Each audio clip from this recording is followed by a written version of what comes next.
नमस्ते बच्चों। राम लक्ष्मण परशुराम संवाद के चौथे भाग में आपने पढ़ा कि लक्ष्मण अपने व्यंग्य वचनों द्वारा परशुराम जी के क्रोध को और अधिक बढ़ाते हैं। वे कहते हैं कि वीर का कर्म तो शत्रु को अपने सामने देखकर उस पर वार करना होता है, न कि बार बार अपनी वीरता का बखान करना। अब आगे हम पढ़ते हैं राम लक्ष्मण परशुराम संवाद का 5वां भाग। तुम तो कालु हाक जनु लावा, बार बार मोहि लागी बुलावा। सुनत लखन के बचन कठोरा, परस सुधारी धरे उकर घोरा। अब जनि देई दोष मोहि लोगु, कटुबादी बालक बध जोगु।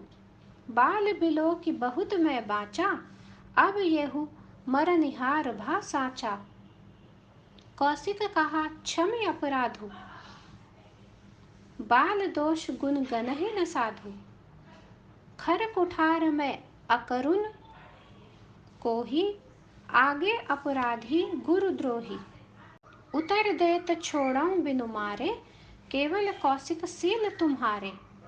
न त येहि काट कुठार कठोरे, गुरु ही उरिन होतेउ श्रम थोरे। गाधि सून कह हृदय हसी, मुनि ही हरिहर सूझ। अय मैं खांड न ऊख में, अजहु न बूझ अबूझ। इसका भावार्थ समझते हैं। तुम तो कालु हाक जनु लावा। हाक अर्थात बुलाना, पुकारना। बार बार मोहि लागी बुलावा। मोहि अर्थात मेरे लिए।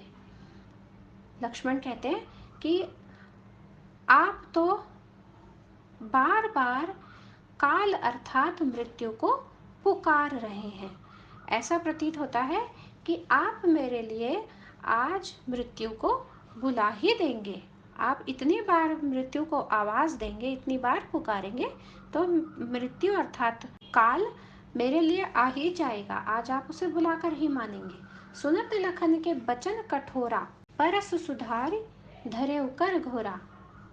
कर अर्थात हाथ, घोरा अर्थात घोर, पैना, भयानक। इस प्रकार लक्ष्मण के कठोर वचनों को सुनकर परशुराम जी ने अपने फरसे को सुधार कर अपने हाथ में ले लिया।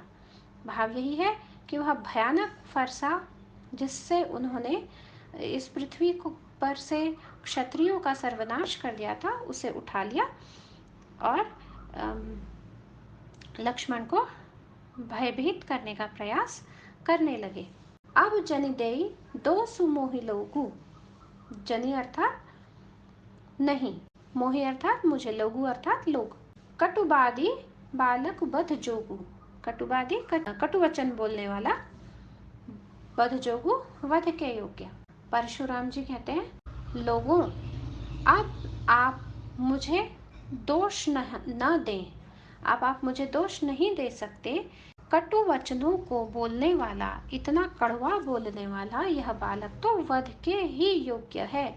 भाव यही है कि अब मैं इसे नहीं छोड़ूंगा। इसने इतनी धृष्टता कर ली है मेरे सामने कि अब मैं इसका वध करके ही मानूंगा।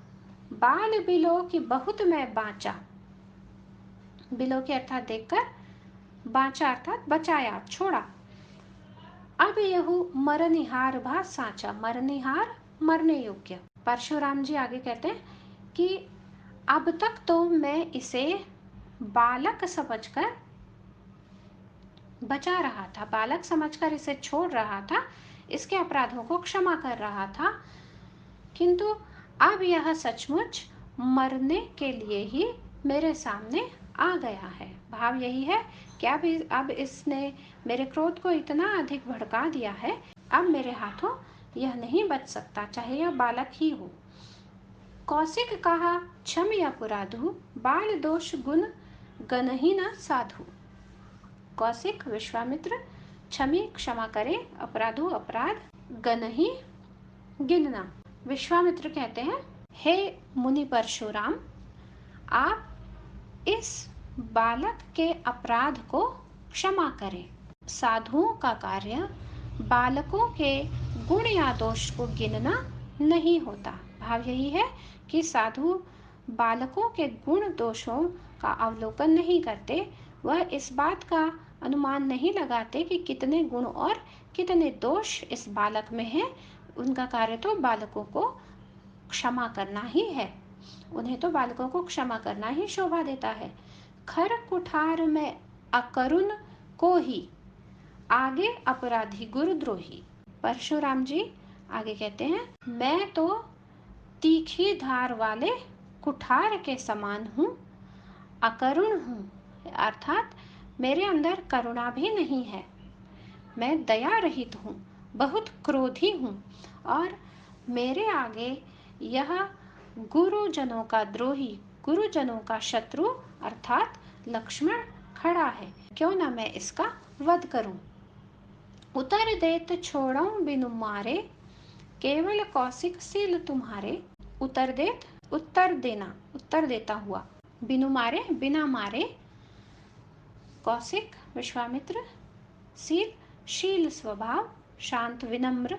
परशुराम जी कहते हैं कि बार बार यह इस प्रकार मेरे सामने उत्तर दे रहा था और मैं इसे बिना मारे छोड़ रहा था। हे विश्वामित्र, मैं केवल यह तुम्हारे शील स्वभाव के कारण ही कर रहा था, क्योंकि विश्वामित्र ही उस स्वयंवर में राम लक्ष्मण को लेकर आए, तो कहते हैं कि मैं केवल तुम्हारे शील स्वभाव को जानकर, तुम्हारी विनम्रता को देखकर, तुम्हारी विनम्रता को जानकर ही इसके अपराध अभी तक क्षमा कर रहा था।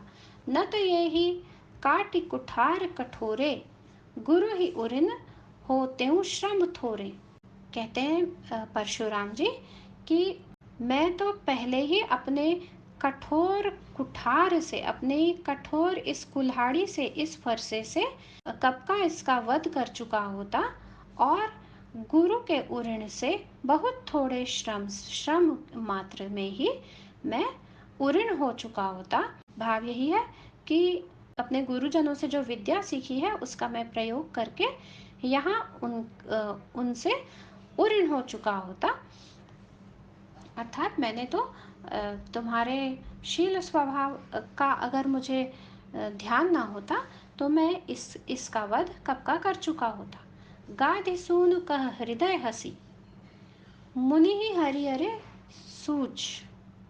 गाधि सुनो, गाधि के पुत्र अर्थात विश्वामित्र, हरिहरे सूझ, हरा ही हरा दिखाई दे रहा है। गाधि के पुत्र अर्थात विश्वामित्र हंसकर अपने हृदय में, अपने मन में ही कहते हैं कि मुनि परशुराम जी को तो सब कुछ हरा ही हरा सूझ रहा है, सब कुछ हरा ही हरा जान पड़ता है। वे सोचते हैं कि जिस प्रकार उन्होंने अन्य क्षत्रियों का सर्वनाश कर दिया था, वैसे ही अब वे राम लक्ष्मण को भी मान रहे हैं। वे सोच रहे हैं कि ये भी साधारण क्षत्रिय हैं, ये इनके वीरता के विषय में नहीं जानते। अयमय खाण न ऊखमय, अजहु न बूझ अबूझ। अयमय अर्थात लोहे का बना, वज्र का बना, खाण रस, ऊखमय गन्ने का, ईख से बना हुआ। विश्वामित्र मन में आगे सोचते हैं कि ये मुनि नहीं जानते कि ये गन्ने के रस के समान नहीं है जो कि मुंह में जाएगा और घुल जाएगा, बल्कि ये दोनों तो, राम लक्ष्मण तो वज्र की खाण है। भाव यही है, वज्र को कोई सरलता से काट नहीं सकता, उसी प्रकार ये भी शक्तिशाली हैं। और बड़े ही खेल की बात है कि ये इन बातों को समझ ही नहीं पा रहे हैं, ये राम और लक्ष्मण की वीरता को जान ही नहीं पा रहे हैं, इन्हें भी साधारण क्षत्रिय समझ रहे हैं। इस भाग में इतना ही। धन्यवाद। आपको यह वीडियो पसंद आए तो लाइक, कमेंट और शेयर अवश्य कीजिएगा।